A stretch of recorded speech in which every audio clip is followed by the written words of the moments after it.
నిన్న అసెంబ్లీలో స్టూడెంట్ మాట్లాడటం చాలా సంతోషంగా ఉంది. వాళ్ళు మాట్లాడుతుంటే ఎంతో అద్భుతంగా ఉంది. ఎంతో సీనియర్ లాగా, ఎంతో అనుభవం లాగా మాట్లాడుతుంటే చాలా ఆశ్చర్యంగా ఉంది. వాళ్ళు ఆంధ్రప్రదేశ్ని ఎట్లా డెవలప్ చేయాలి, నియోజకవర్గాలు ఎట్లా డెవలప్ చేయాలి అని మాట్లాడుతుంటే చాలా ఆశ్చర్యంగా ఉంది. ఎంతో అనుభవం లాగా మాట్లాడుతున్నారు.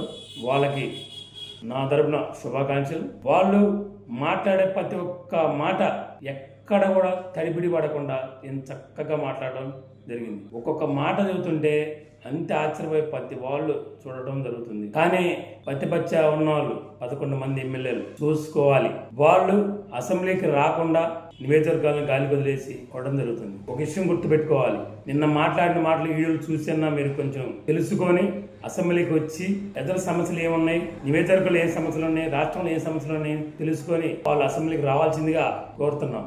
నిన్న చూసిన స్టూడెంట్ పిల్లల ప్రతి ఒక్క పాత్రలో ఎవరికి వాళ్ళు ఎంత చక్కగా మాట్లాడటం అనేది చాలా సంతోషంగా ఉంది. అదన్నా చూసి బుద్ధి తెచ్చుకోవాల్సిందిగా కోరుతున్నాం. స్టూడెంట్ అసెంబ్లీలో మాట్లాడించాలి అనే ఆలోచన వచ్చిన మన యువ నాయకులు శ్రీ నారా లోకేష్ బాబు గారికి నా ధన్యవాదాలు. అట్లానే శ్రీ నారా చంద్రబాబు నాయుడు గారికి, పవన్ కళ్యాణ్ గారికి, నారా లోకేష్ బాబు గారికి ధన్యవాదాలు.